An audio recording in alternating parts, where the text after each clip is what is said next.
starting to send. I wanted to make sure I was still live. Okay, let's go back to the reading. So Gustav, we did that. Got to scroll back down. By the full implication. Okay, we're at the Versailles Treaty, right? In 1923, the French, against British advice, occupied the Ruhr, that's Ruhr, Ruhr, in their efforts to squeeze blood out of a stone and obtain the huge reparations the German Republic could not possibly pay. The Germans countered this high-handed action by a general strike in the Ruhr, which, although it eventually forced the French to retreat, toppled Germany over into bankruptcy. The runaway inflation which resulted ruined the middle classes and laid the basis for the Nazi movement. At the same time, the misery of the working classes drove many to abandon social democratic leadership, democratic socialism, and follow the communists. The intervention of America postponed the crisis for a decade.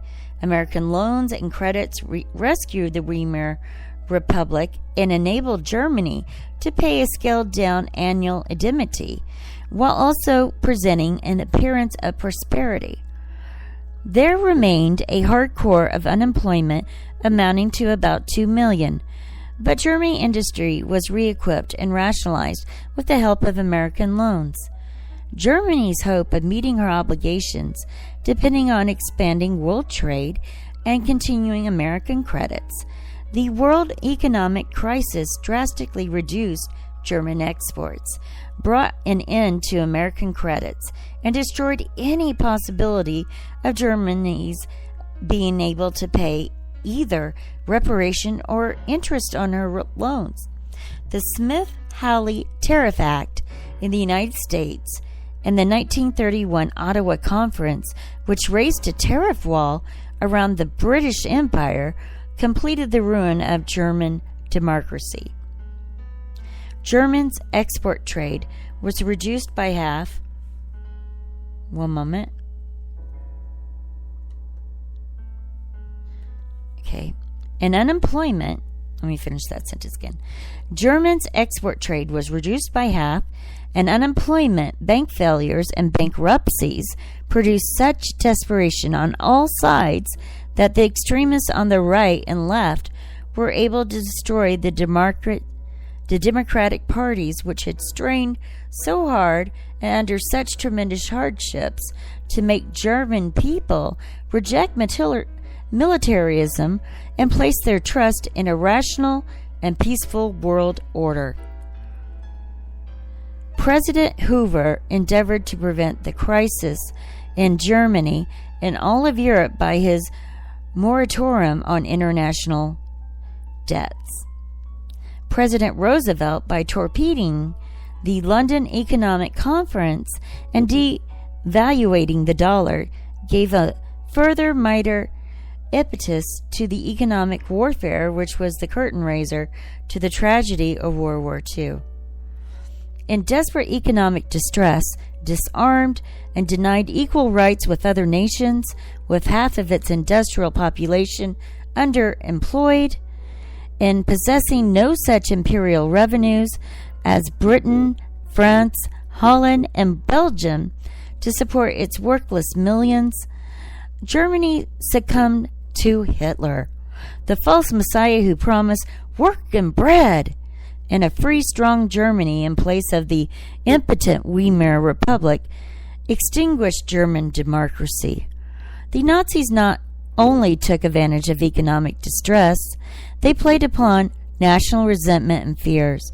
As H.A.L. Fisher, the eminent British historian, wrote in his History of Europe, quote, "This disarmament imposed on Germany by the Treaty of Versailles has never willingly been accepted by a nation of soldiers, and the Germans were entitled to claim either that they should be allowed to rearmed or that a reduction of armaments should be seriously undertaken by their neighbors. With a rare unanimity, a passionate emotion, the youth of Germany claimed equality of treatment and protested against the continuance of a system which left them helpless before the airplanes, the tanks, and the heavy artillery of Poles, Czechs, and Frenchmen. The long delays of the League militated against the authority of the Social Democrats, who stood for fulfillment of the treaties and had been prepared to make sacrifices for the European peace. For 7 years, Germany had wooed Geneva, wooed in vain. End quote. To the Germans, for a few years, it seemed that Hitler was eminently right and that the German Democrats, Social Democrats, profoundly wrong. For everything that had been denied to the latter was given to Hitler without a struggle.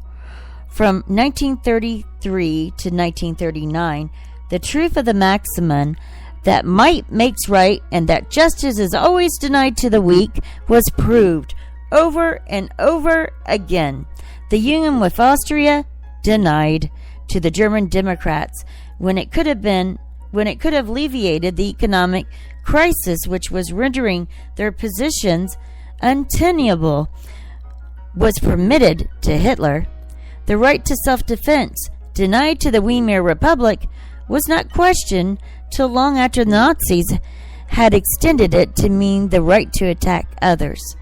After Hitler came to power, the Germans find themselves able to win every right denied to them when they were democratic. The German, quote, common man, end quote, who had stood idle at the street corners or looked vainly for work, felt himself an outcast in a society which had no use for his labor, now had permanent employment and a sense of security so as long as he obeyed orders.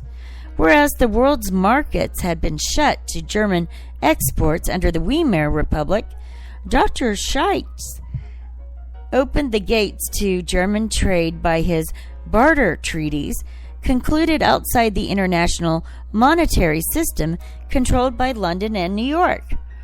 The Germans, who had suffered great privatizations when they followed the lead of the Social Democrats, had good jobs and comfortable homes under the Nazis.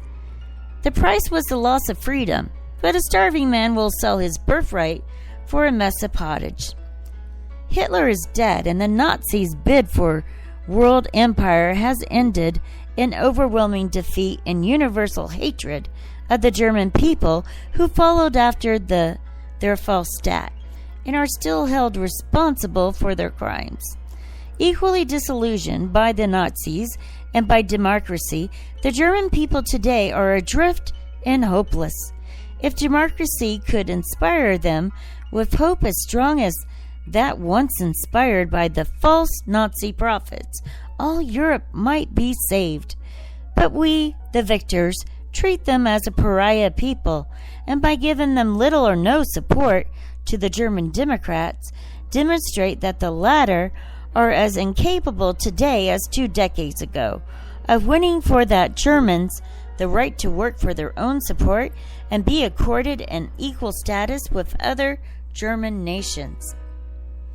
Only a little knowledge of history is required to refute the popular belief that the Germans are naturally more aggressive than the French or English or any other people. Each of these people has in turn been the aggressor, according to its power, its opportunities, and the ambitions of its rulers. It serves no purpose to apportion blame, since almost all nations at one time or another have been aggressors in Europe, Africa, or Asia, and even Americas have waged wars of conquest on their own continent. The survival of Western civilization now depends on our ability to forget old injuries, rise above national prejudice, and heal the scars of war. Unless the internecine feuds of Europe are ended and we start act according to the principles we profess to believe in, the communists will conquer. The first bad peace produced Hitler. The second is giving us Stalin. Only revered faith in the principles we profess to believe in and our determination to put them into practice can preserve our Western civilizations. The insidious influence of totalitarian doctrine and the decay of democratic principles is reflected in the changing attitude of the United States between the two world wars. During World War I, President Wilson endeavored to make American allies listen to the voice of reason and humanity and appealed for a peace without annexation and indemnities to make, quote, make the world safer for democracy, end quote. But during and after World War II, the President of the United States, Roosevelt, became Truman actually, became the foremost exponent of all the policy of, quote, all the spoils to the victors, end quote, and took no account of the Atlantic Charter he had himself drawn up, period. I had to take a note here. The Atlantic Charter was drawn up by Roosevelt, not Truman. It was Truman that said all spoils to the victors. So that was a mistake on my cousin who wrote this book. Okay, going on. It was President Roosevelt who sold out Poland and China at Yalta and delivered Eastern Europe to the communist terror. It was President Roosevelt who agreed with Stalin that reparations in kind should be extracted by use of the Germans as slave laborers. It was also the Democratic President of the United States who sponsored the McGraw-Hill Plan for the death by starvation of millions of Germans and agreed to the expropriation and expulsion of millions of Germans from Silesia, East Persia, the Sudetenland, and the Balkans for the sole crime of belonging to the German race.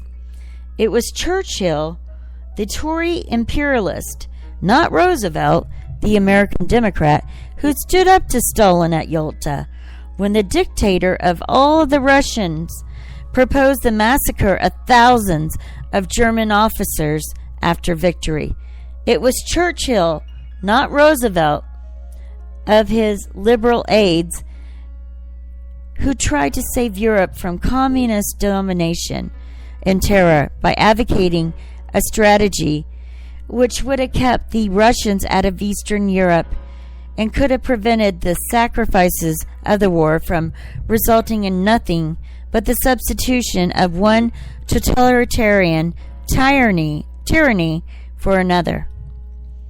President Wilson was broken and died after his failure to persuade Americans' allies to agree to a just peace or to get support of Congress for the League of Nations, which he thought would compensate for the concessions he'd been forced to make at Versailles to the greed, fears, ambitions of the victors. This is World War I.